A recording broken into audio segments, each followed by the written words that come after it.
Haleluya, puji Tuhan. Kita berjumpa kembali dalam kasih dari Tuhan Yesus Kristus.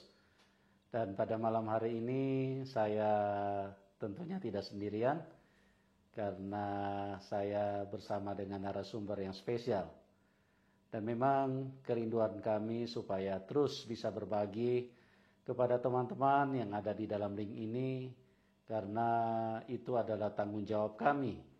Karena kami sudah menerima kasih Tuhan, sudah merasakan kasih Tuhan, mengalami jamahan Tuhan, mengalami mujizat Tuhan, maka sudah sepatutnya kami bisa menceritakan kepada banyak orang, supaya bagi Anda yang sudah percaya Tuhan Yesus, semakin dikuatkan, semakin bersuka cita, semakin menyala-nyala di dalam roh. Karena ada begitu banyak orang yang dijamah Tuhan dan mengalami hal yang sama. Dan bagi yang belum kenal Tuhan, ya dengan adanya tayangan ini, kami berdoa bisa menjadi bermanfaat bagi teman-teman, karena kiranya bisa mencerahkan, bisa menerangi, dan juga bisa menyadarkan bagi kita yang belum kenal siapa Tuhan Yesus. Ya, karena banyak orang yang tidak percaya bahwa Tuhan Yesus itu Tuhan. Mereka berkata, oh dia hanya nabi, dia hanya manusia. Tidak teman-teman, dia bukan hanya nabi, dia bukan hanya manusia. Ya, dia adalah Tuhan yang menciptakan manusia. Seluruh manusia di muka bumi ini adalah ciptaan Tuhan Yesus. Dan ini sungguh menyedihkan karena banyak orang yang menolak dan tidak percaya. Ya, memang iblis terus menyesatkan manusia, sehingga manusia jangan sampai percaya kepada Injil. Nah, itu sebabnya sekali lagi kami berdoa supaya Roh Kudus menjamah, memberikan kasih karunia, supaya kita bisa mengenal Tuhan. Bahkan banyak orang yang membenci Tuhan, banyak orang yang ingin membunuh kalau ada orang yang percaya kepada Tuhan Yesus. Pada kesempatan ini, seperti saya katakan tadi, saya ditemani oleh dua narasumber yang luar biasa, karena mereka adalah orang-orang yang bukan ece-ece atau bukan orang sembarangan di dalam keimanan mereka sebelum mereka kenal Tuhan. Karena narasumber pada malam hari ini adalah seorang pengajar, seorang ustadz, ya, bahkan punya murid banyak, bahkan sampai ratusan. Nah, bagaimana beliau bisa seorang yang mendidik orang lain, mengajar orang lain di dalam ilmu-ilmu keagamaan. Tapi ini menarik sekali bagi kita, kok bisa percaya Tuhan Yesus gitu loh. Nah, apa yang telah terjadi dengan mereka, ikuti terus saya, kita akan berbincang-bincang langsung dengan narasumber kita. Nah, pada malam hari ini saya akan sapa saja narasumber kita. Di sebelah kiri saya yaitu Mbak Takokak, atau dengan nama asli yaitu Pak Jupri. Ya, Mbak Takokak ini adalah seorang yang sering waktu saya live berdiskusi secara langsung dengan teman-teman, beliau sering masuk. Ya, nah inilah orangnya. Ya, orangnya masih energik, masih gagah, ganteng lagi, dan semangatnya memberitakan Injil luar biasa. Dan di sebelahnya itu adalah ada cewek cantik, ya. Tentunya beliau sudah ada yang punya, yaitu Mbak Takokak sendiri. Jadi beliau bersama-sama, dan istrinya Mbak Takokak ini juga seorang yang fanatik sekali dengan agamanya, tapi bisa percaya Tuhan Yesus. Bu Tita, apa kabar? Baik, Pak. Oh, luar biasa sekali, ya. Saya senang sekali bisa berjumpa dengan suami istri yang telah mengalami Tuhan, dan luar biasa wajah mereka ceria, dan sebetulnya masih banyak lagi pergumulan yang berat yang dialami oleh Mbak Takokak atau Pak Jufri, ya. Tapi ini kan kita punya waktu terbatas. Saya harus ke Ibu Tita atau istri daripada Pak Jufri, ya, supaya acara ini menjadi lengkap, karena suami istri harus berbicara siapa Tuhan Yesus itu. Nah, kalau Mbak Tita bagaimana ceritanya ini? Dulu seperti apa kok bisa meninggalkan keyakinannya. Ya kan tidak mudah itu. Iya Pak, benar. Tidak mudah. Sebelum seawal saya dikenalkan dengan Isa itu sama Pak Jupri di tahun 2018. Tahun 2018 terus? Waktu itu saya belum menjadi istri Pak Jupri. Oh, baru ini pacaran lah. Ya, seperti itu. Okay. Terus aja Pak Jupri menceritakan Isa Al-Masih, apa mujizatnya, apa kelebihannya, siapa dia.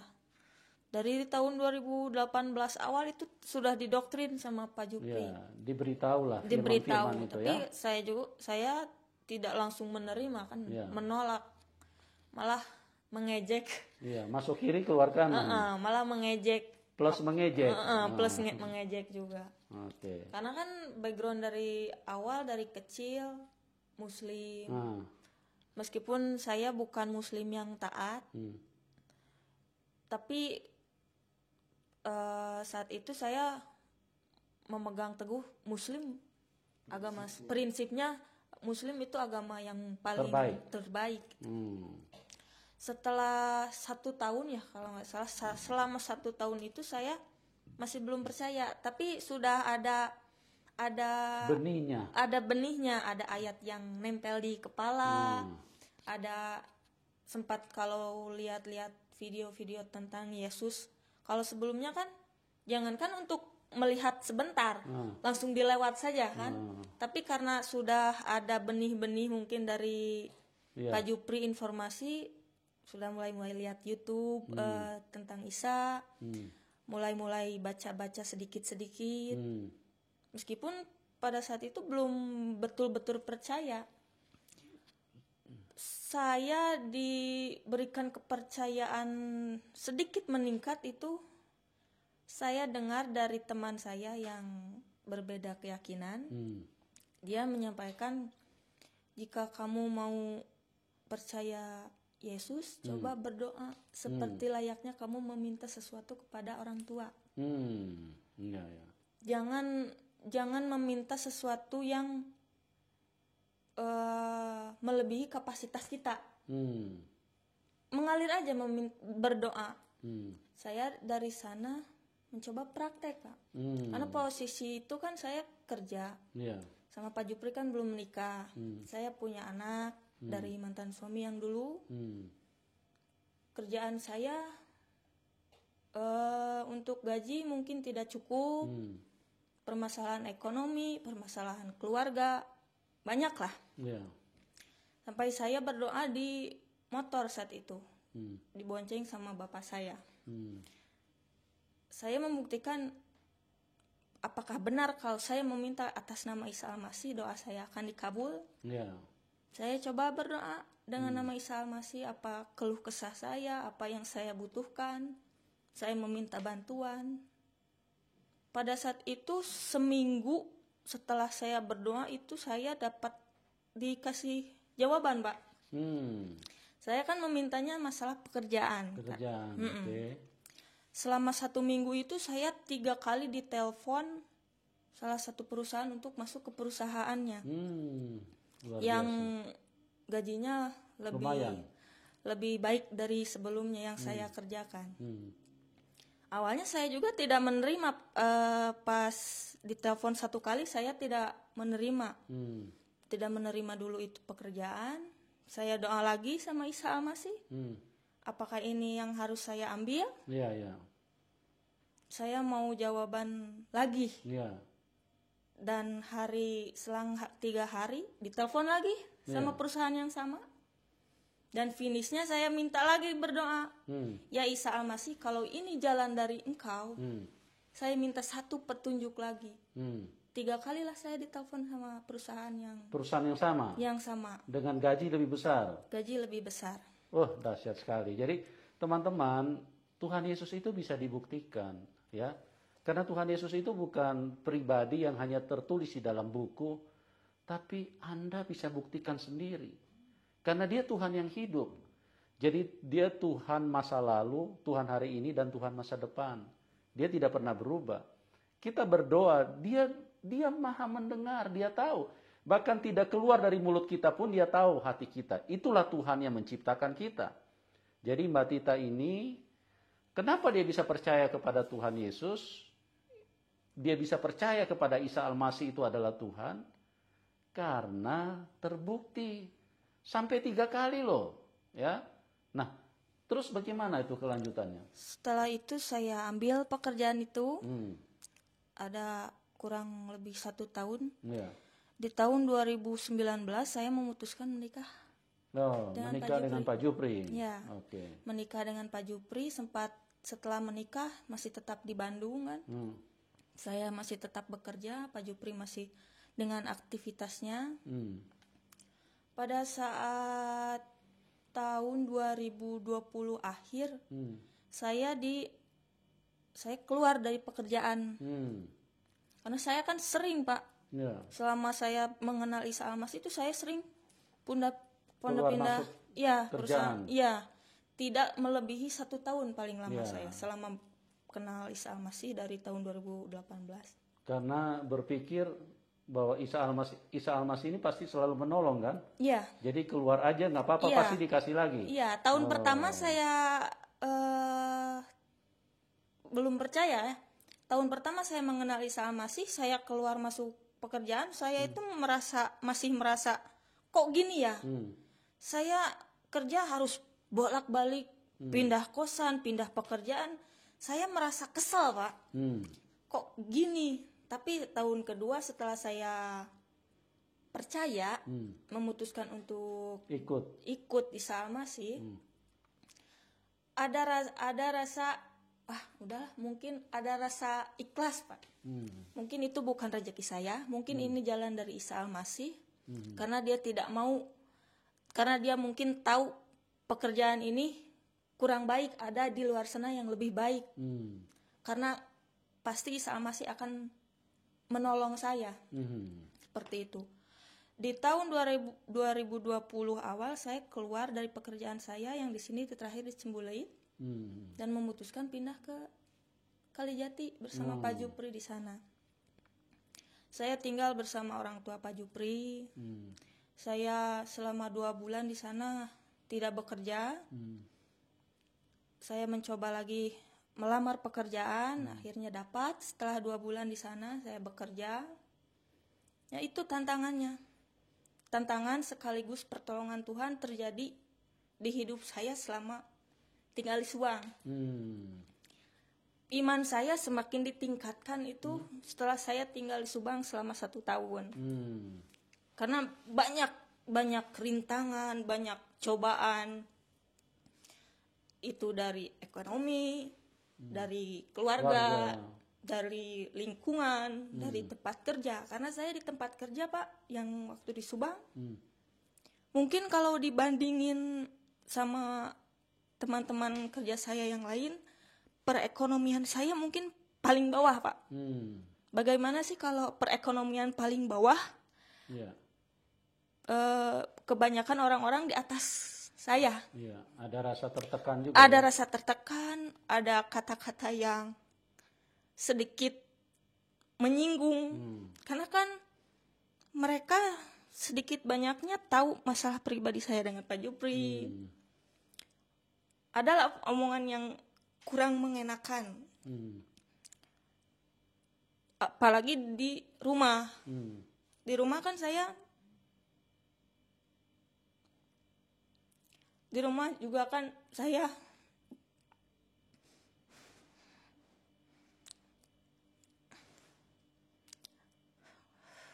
nggak apa-apa. Kalau misalnya rasa berat untuk disampaikan, ditahan aja. Jadi ya, yang jelas selama 1 tahun di Subang itu cobaan hidup saya paling berat. Sampai mungkin mental saya juga agak tergoncang juga. Iya, Pak. Karena selama 1 tahun saya pulang kerja. Saya serasa nggak hidup, Pak. Saya kan bawa motor sendiri. Bawa motor itu nggak sadar bawa motor. Mau pulang enggan. Mau pulang ke Bandung susah kan, Pak. Untuk alasan pulang ke Bandung, kerja tidak, Saya di Bandung mau ngapain, belum tahu sama Pak Jupri kan kalau memutuskan untuk pulang ke Bandung. Banyak kendala lah. Ya, ya, ya. Sampai saya berusaha sendiri. Saya sempat tidak mengandalkan Tuhan, bukan lupa Pak. Tapi ada rasa berjuang sendiri. Saya coba kontak teman saya yang di Bandung. Minta pekerjaan biar saya pulang ke Bandung itu bukan cuma pulang gitu. Ya. Ada alasan saya pulang kerja. Tapi karena mungkin saya tidak mengandalkan 100% Tuhan, susah Pak, selama setahun itu tidak ada jawaban dari rekan saya yang di Bandung. Dalam keadaan di motor lagi Pak, saya berdoa. Al-Masih saya sudah menyerah. Saya serahkan hidup saya kepada Isa Al-Masih. Hidup mati saya nanti sudah ada jaminan saya akan diselamatkan oleh Engkau. Dan sekarang hidup saya pun saya serahkan sepenuhnya kepada Engkau. Saya minta pertolongan. Harus seperti apa? Selang 1 bulan mungkin kalau nggak salah, saya ditelepon sama Pak Ray untuk diminta kesaksian. Ya. Puji Tuhan itu pas saya selesai live, saya kan ada sedikit bantuan dana, Pak Jupri juga ikut. Mungkin untuk sebagian orang jumlah materi, dan bagi saya jumlah materi bukan menjadi suatu hitungan Pak. Tapi menurut saya itu mujizat karena pada saat itu memang saya sedang butuh, waktunya tepat. Akhirnya saya bisa pulang ke Bandung sama Pak Jupri. Dan selama dari tahun 2018 sampai terakhir saya kerja di Kalijati itu, saya kerja itu tidak dengan cara baik-baik Pak. Baru saat di Subang itu yang penuh tekanan, penuh gunjingan, penuh fitnahan itu, saya kerja dengan terhormat Pak keluarnya. Karena sebulan sebelum saya keluar, saya sudah mengajukan pengunduran diri. Saya keluar dengan baik, saya pergi dengan mereka gimana ya? Ya dengan hormat lah Pak. Ya. Jadi luar biasa teman-teman. Ibu Tita ini ikut Tuhan itu tidak mudah. Jadi ada begitu banyak tekanan, tantangan, intimidasi, bukan hanya dari pihak luar, dari keluarganya sendiri. Ya, jangan bilang lagi dari luar. Tapi Tuhan Yesus membuktikan bahwa Dia setia, Dia terus menyertai, dan itulah sebabnya sampai saat ini Mbak Tita itu memutuskan untuk mengikut Tuhan. Dia tidak akan mundur dan tidak akan meninggalkan, ya. Jadi yang saya mau beritahu kepada teman-teman, kalau Anda masih di persimpangan dan mungkin kurang yakin siapa Tuhan itu yang sebenarnya, berdoalah, tanya, minta bukti. Kalau Anda belum tahu, bertanya kepada Tuhan. Dan perlu sekali untuk kita bertanya dan berbicara tentang Tuhan itu perlu bukti, teman. Ya, itu untuk kehidupan kekal kita. Di dunia ini kita hidup sementara loh. Tapi kehidupan kekal nanti sesudah di dunia ini. Nah, bagaimana mungkin kalau Anda tidak bertanya siapa Tuhan yang benar, kemudian Anda menuju kepada kekekalan. Tuhan Yesus bilang, Yohanes 14 ayat 6, Akulah jalan kebenaran dan hidup. Tidak ada seorang pun yang dapat datang kepada Bapa kecuali melalui aku. Dalam Kisah 4 ayat 12, di bawah kolong langit ini tidak ada nama lain yang olehnya manusia bisa diselamatkan. Nah, saya percaya siapapun Anda yang menyaksikan acara ini, kita sama-sama masih tinggal di bawah kolong langit. Dengarkan baik-baik firman Tuhan. Di bawah kolong langit ini, tidak ada nama lain yang olehnya manusia bisa diselamatkan, kecuali di dalam nama Tuhan Yesus. Yohanes 14 ayat 6, Akulah jalan kebenaran dan hidup. Tidak ada seorang pun, ya. Saya percaya yang menyaksikan acara ini, kita semua terkategori sebagai orang, ya. Tidak ada seorang pun yang dapat datang kepada Bapa. Nah, teman-teman, saya mengasihi siapapun Anda. Jangan sampai Anda salah di dalam menentukan kehidupan kekal. Jangan sampai Anda salah di dalam memilih iman. Jangan sampai Anda salah di dalam apa yang paling penting di dalam kehidupan ini. Jadi kalau Anda belum tahu siapa Tuhan Yesus, bertanyalah. Kalau Anda sedang di persimpangan dan ragu dan sedang mencari tahu siapa Tuhan yang menciptakan hidupku, siapa Tuhan yang mengasihi hidupku, bertanyalah. Pada saat Anda berdoa dengan sungguh-sungguh, maka di situ Tuhan akan menyatakan diri. Oke, Mbak Tita, saya mau sedikit lagi bertanya ini kepada Mbak Tita. Kan ikut Tuhan Yesus itu firman-Nya berkata kita harus pikul salib, Mbak. Ya, artinya kalau kamu tidak mau pikul salib, kata Tuhan Yesus, kamu tidak layak jadi pengikutku. Nah, tadi Mbak Tita sudah menceritakan kepada kita bahwa ada banyak tantangan yang membuat air mata seringkali tumpah. Nah, pertanyaan saya kira-kira kalau tantangan itu semakin besar, ya, beban itu semakin berat, kira-kira bagaimana komitmen Mbak Tita? Apa masih mau terus ikut Tuhan Yesus atau sudah selamat tinggal Isa Al-Masih? Saya akan tetap ikut, Pak. Karena selama ini yang menolong saya ya atas kuasa doa saya kepada Isa Al-Masih. Ya, luar biasa ya. Jadi itu teman-teman, bahwa seorang Ibu Tita ini dengan komitmen yang kuat, bahwa dia sudah merasakan yang menjawab doa itu adalah Isa Al-Masih. Dialah Tuhan Yesus Kristus, ya. Di dalam pemahaman, di dalam imannya yang lama, itu masih sangat kental. Makanya Ibu Tita ini selalu masih menggunakan Isa Al-Masih. Itulah Tuhan Yesus Kristus. Dan dialah yang menjawab doa. Ya. Tuhan Yesus pada waktu kita datang, Tuhan Yesus tidak berkata kepada Mbak Tita, kau kan tidak percaya sama aku. Kau cuma bilang Isa Al-Masih, Isa Al-Masih. Tuhan tidak seperti itu. Tuhan tahu. Tuhan mengasihi semua manusia. Ya. Dan Mbak Tita, kira-kira mujizat apa di dalam hidup Mbak Tita yang paling berkesan selama ini yang membuat begitu yakin bahwa Isa Al-Masih itu adalah Tuhan? Kalau mujizat ya itu yang terakhir.